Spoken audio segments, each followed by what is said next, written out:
আমাদের এই যে আজকে মুসলিম জাহানের পতন, অধঃপতন, আমরা যে এত নিচে নেমে গিয়েছি, আমাদের নিচে নামিয়ে দেওয়া হয়েছে, আমরা চলে গিয়েছি, এটার মধ্যে কিন্তু বেশিরভাগটা আমাদের এই কারণে, আমাদের নিজেদের কারণে, বেশিরভাগটা আমাদের নিজেদের কারণে। আমরা সকলেই জানি জাহিলি যুগ, যেটাকে নবী সাল্লাল্লাহু আলাইহি ওয়াসাল্লাম আসার পূর্বের যুগ বলা হয়। আরব আমির আছে, যখন আল্লাহ নবী সাল্লাল্লাহু আলাইহি ওয়াসাল্লাম সেই জামানা আসেননি, তার পূর্বের জামানা ছিল খুবই ভয়ঙ্কর জামানা। সেই জামানার সাথে এই জামানার কিন্তু অনেক মিল আছে বললেই চলা যায়।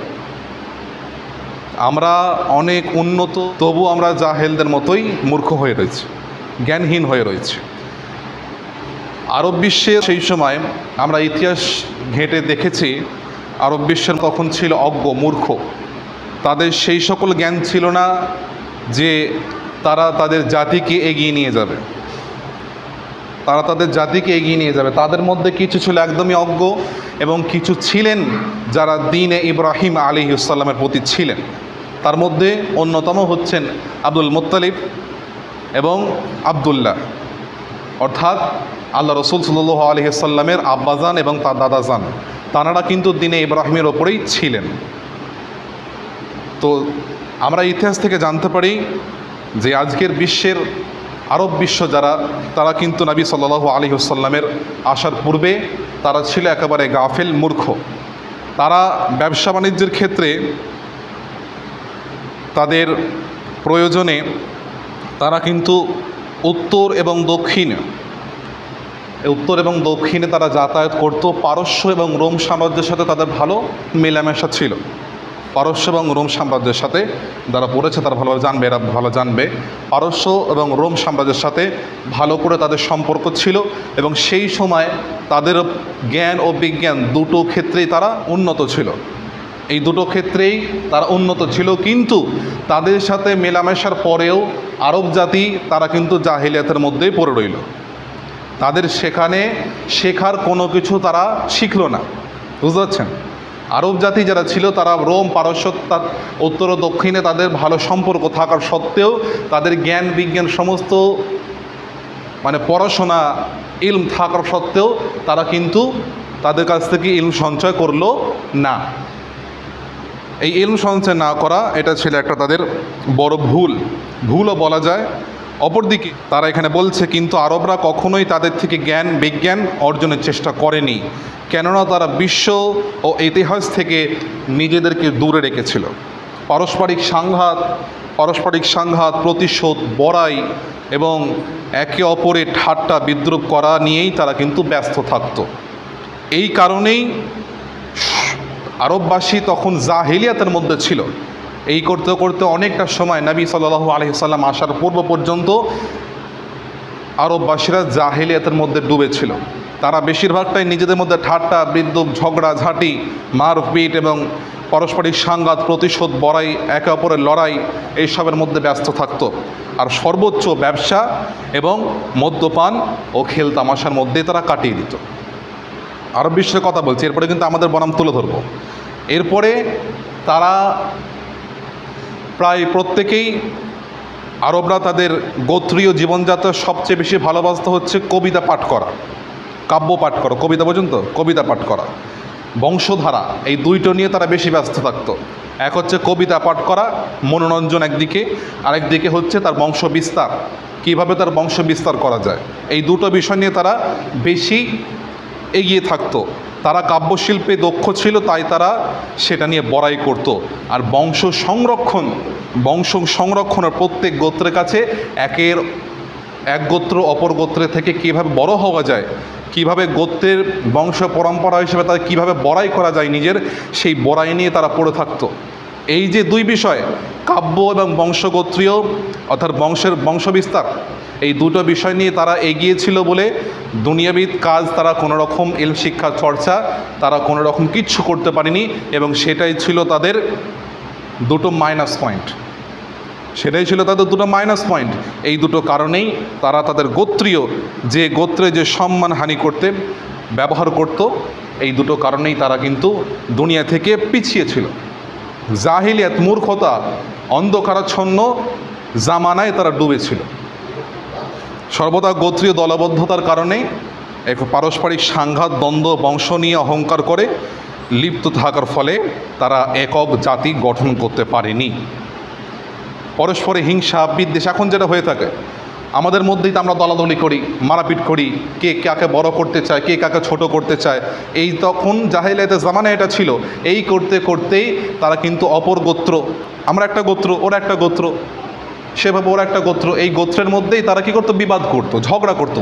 এতে কী হলো, এতে হলো যে সেই জামানায় যে একতা যেটা, যে একজন থাকবে সে প্রাধান্য দেবে, সকলে ও যেটা বলবে সে সেটা করবে, এই যে এই একতাটা নষ্ট হয়ে গেল এবং তারা কোনো রকম সেই জাহেলিয়াত থেকে ফিরে আসতে পারলেন না। এরপরে বহু বছর আল্লাহ রসুল সাল্লাল্লাহু আলাইহি ওয়াসাল্লাম আসার আগ পর্যন্ত তারা এই জাহেলিয়াতের মধ্যেই ডুবেছিলেন, এই জাহেলিয়াতের মধ্যেই ডুবেছিলেন, কিচ্ছু করার ছিল না। তাহলে এখান থেকে আমাদের শিক্ষা, মানে ইসলাম সভ্যতার জাহেলি যুগের মূর্খতা আরবদের জামানায় আর আমাদের জামানায়, মানে আমাদের সাথে তাদের পার্থক্য কী, কেন আমি এই কথা তুলে ধরলাম? বললাম না যে পূর্বেই যে জাহেলি যুগের সাথে আমাদের যুগের কিছু হলেও তুলনামূলক পার্থক্য আছে এবং কিছুটা হলেও মিল হয়ে গেছে। বললাম যে আরব বিশ্বের মুসলমান, আরব বিশ্বে তখন যারা ছিল, আরব বিশ্বে জাহেলিয়াতের জামানে যারা যারা ছিল আর কি, তখন তাদের সাথে পারস্য এবং রোমের সাম্রাজ্যের তাদের সাথে মিল ছিল, তারা কর্মক্ষেত্রে, ব্যবসা বাণিজ্যের ক্ষেত্রে, হয়তো আমার ঠিক এটা মাথা আসছে না, তারা যাতায়াত করত, তাদের কাছে ইলম ছিল, তারা যাতায়াত করে সেখানে যেত, ব্যবসা বাণিজ্যের কাজ সেরে আবার চলে আসতো, যতটুকু করা ততটুকু ধরে চলে আসতো। কিন্তু অপর দিক থেকে যে তাদের থাকে ইলম সঞ্চয় করা, এই সঞ্চয় করা থেকে তারা কি হলো, দূরে সরল। তারা ইলম সঞ্চয় করলো না, তাদের জাহেলিয়াত আরও ঘিরে ফেললো। এবার দেখেন বর্তমান সময় আমাদের সামনে school, high school, college, university, মাদ্রাসা, মক্তব সব কিছু রয়েছে, আছে কি নেই? সব কিছু রয়েছে। তবুও আমাদের তো কোনো রকম বিদেশে যেতে হচ্ছে না, ইলম সঞ্চয় করার জন্যে, আর না ব্যবসা করার জন্যে, না ব্যবসায়িক ক্ষেত্রে। আমাদের শুধু ঘর থেকে পা ফেলতে হচ্ছে। এখন তাও হচ্ছে না, হাতে স্মার্টফোন এসে গিয়ে এখন আমাদের ঘর থেকে পা ফেলতে হচ্ছে না, অনলাইন ক্লাস হচ্ছে। ইলম সঞ্চয়, জ্ঞান শেখা, ইলম চর্চা করা এত সহজ হয়ে গিয়েছে। তাহলে তারা অত দূর থেকে পেয়েও শিখলো না, আমরা কাছে হাতে পেয়েও শিখছি না। আমরা জাহেল না তারা জাহেল?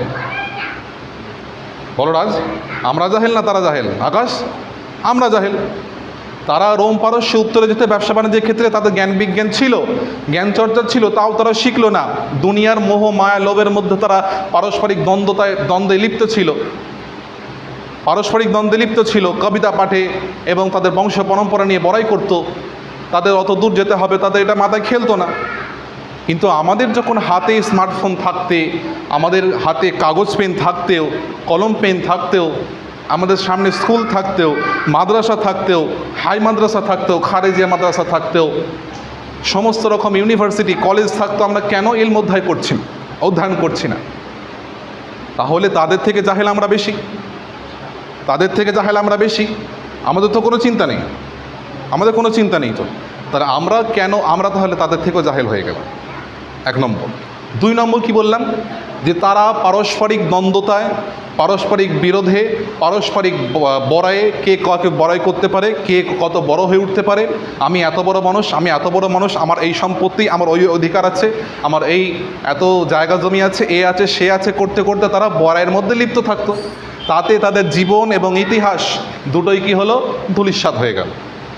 তাদের জীবন ইতিহাস দুটোই, এই যে বিশ্ব এবং ইতিহাস থেকে তাদের নিজেদের পারস্পরিক সংঘাত, প্রতিশোধ, বড়াই ও একে অপরের ঠাট্টা বিদ্রূপ নিয়েই ব্যস্ত থাকতে লাগলো।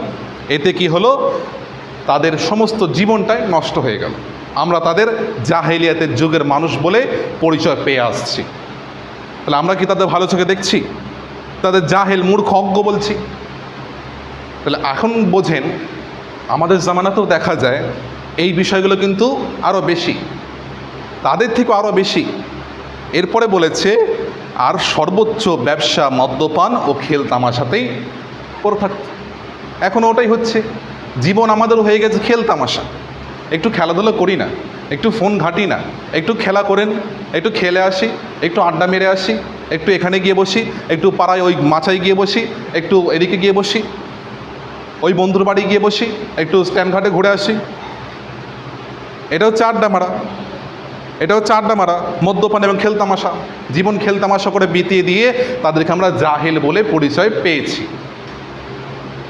তাহলে তাদের সাথে আমাদের কোনো পার্থক্য রইল না, আমরাও জাহেলের মধ্যে পড়ে গেলাম। 3 নম্বরে চলে আসি। আরবরা কি বললাম, তারা কবিতা পাঠ, কবিতা, গল্প, কবিতা পাঠ করা, উপন্যাস পাঠ করা তারা পছন্দ করত, তারা দক্ষ ছিল তাতে, এটা নিয়ে তারা বড়াই করত। আর বড়াই করতে হচ্ছে বংশ বিস্তার, বংশ পরম্পরা নিয়ে, বংশ বিস্তার নিয়ে। এই দুটো বিষয় নিয়ে তারা বড়াই করত। এই দুটো বিষয় নিয়ে বড়াই করার জন্যেই তারা কিন্তু পেছনে চলে গেল, আরও জাহেলিয়াতের জামানায় আরও পিছিয়ে গেল। এখন আমাদের দেখেন, আমাদের যে কবিতা পাঠ বিষয়টা, তার সাথে আমরা তুলনা করি, তার সাথে তুলনা করতে চাইলে এই তুলনা হবে কি হবে না? স্মার্টফোন। আমাদের এখন শুধু হচ্ছে কবিতা পাঠ মনে হচ্ছে কি শর্ট ভিডিও, রিলস স্ক্রল করা, তাই না? বল না, হ্যাঁ মানে আমি বলার ক্ষেত্রে বলছি, কাউকে বলছি না আমি। আমাদের কবিতা পাঠ হচ্ছে সারাদিন ফোনের মধ্যে পড়ে থাকা। কবিতা পাঠ মানে তো মনোরঞ্জন করা, একটু উল্লাস করা, তাই না? তো আমাদের বিষয় এমন হয়ে গেছে যে আমরা হাতে ফোন পেয়ে নিজের সময়টুকু কী করছি, কাটিয়ে ফেলছি, একটু আনন্দ করছি, উপভোগ করছি, একটু খেলা দেখছি, একটু ফিল্ম দেখছি, একটু রিলস দেখছি, একটু শর্ট ভিডিও দেখছি, এইভাবে দিন কেটে যাচ্ছে। আর এখানে বংশ পরম্পরা, আমাদের বংশ পরম্পরা, ওদের বংশ পরম্পরা ছিল, আর আমাদের হয়েছে কিভাবে উপার্জন করা যায়, কিভাবে নিজেকে ব্যস্ত করে দেওয়া যায় উপার্জনের ক্ষেত্রে। তারা বংশ নিয়ে বড়াই করত, আর আমাদের এখন বর্তমান সময়ে আমরা বড়াই করি হচ্ছে আমার এত সম্পত্তি আছে, এত বিঘা সম্পত্তি আছে, আমার 4 তলা বাড়ি আছে, আমার বাড়িতে এসি আছে। এখনকার জামানায় এটা বড়াই করে এই বিষয়গুলোর জন্যেই মানুষ কিন্তু পিছিয়ে যাচ্ছে। মনোযোগ দাও।